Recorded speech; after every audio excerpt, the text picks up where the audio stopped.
course, Tommy ran after it. Just as he stooped to pick it up, another little breeze ran away with it. Then they took turns, first one little breeze, then another little breeze, running away with the old straw hat, just as Tommy Brown would almost get his hands on it. Down past the Smiling Pool and across the Laughing Brook they raced and chased the old straw hat, Tommy Brown running after it, very cross, very red in the face, and breathing very hard. Way across the Green Meadows they ran to the edge of the wood, where they hung the old straw hat in the middle of a thorn tree. By the time Tommy Brown had it once more on his head, he had forgotten all about Mrs. Redwing and her dear little nest. Besides, he heard the breakfast horn blowing just then, so off he started for home up the lone little path through the wood. And all the Merry Little Breezes danced away across the Green Meadows to the swamp where the bulrushes grow, to see the new speckled egg in the dear little nest where Mrs. Redwing was singing for joy. And while she sang, the Merry Little Breezes danced among the bulrushes, for they knew, and Mrs. Redwing knew, that some day out of that pretty new speckled egg would come a wee baby Redwing. End of Chapter 1, Section 1. Old Mother West Wind by Thornton Burgess. Section 1. Chapter 2, Why Grandfather Frog Has No Tail. Old Mother West Wind had gone to her day's work, leaving all the Merry Little Breezes to play in the Green Meadows. They had played tag and run races with the bees, and played hide-and-seek with the sunbeams, and now they had gathered around the Smiling Pool where on a green lily pad sat Grandfather Frog. Grandfather Frog was old, very old indeed, and very, very wise. He wore a green coat, and his voice was very deep. When Grandfather Frog spoke, everybody listened very respectfully. Even Billy Mink treated Grandfather Frog with respect, for Billy Mink's father and his father's father could not remember when Grandfather Frog had not sat on the lily pad watching for green flies.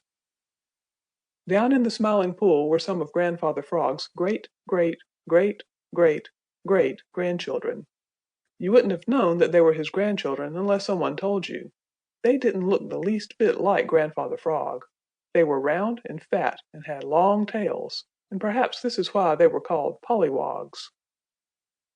"Oh, Grandfather Frog, tell us why you don't have a tail as you did when you were young," begged one of the Merry Little Breezes.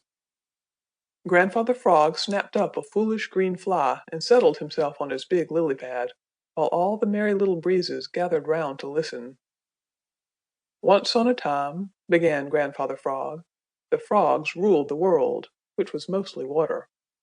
There was very little dry land, oh, very little indeed. There were no boys to throw stones, and no hungry mink to gobble up foolish frog babies who were taking a sun bath." Billy Mink, who had joined the Merry Little Breezes and was listening, squirmed uneasily and looked away guiltily. "In those days all the frogs had tails, long handsome tails of which they were very, very proud indeed," continued Grandfather Frog. "The king of all the frogs was twice as big as any other frog, and his tail was 3 times as long. He was very proud, oh, very proud indeed of his long tail. He used to sit and admire it until he thought that there never had been and never could be another such tail. He used to wave it back and forth in the water, and every time he waved it, all the other frogs would cry, 'Ah!' and 'Oh!' Every day the king grew more vain. He did nothing at all but eat and sleep and admire his tail. Now all the other frogs did just as the king did, so pretty soon none of the frogs were doing anything but sitting about eating, sleeping, and admiring their own tails and the king's. Now you all know that people who do nothing worthwhile in this world are of no use, and there is little room for them. So when Mother Nature saw how useless had become the frog tribe, she called the king frog before her, and she said, 'Because you can think of nothing but your beautiful tail, it shall be taken away from you. Because you do nothing but eat and sleep, your mouth shall become wide like a door, and your eyes shall start forth from your head. You shall become bow-legged and ugly to look at, and all the world shall laugh at you.' The king frog looked at his beautiful tail, and already it seemed to have grown shorter. He looked again, and it was shorter still. Every time he looked, his tail had grown shorter and smaller.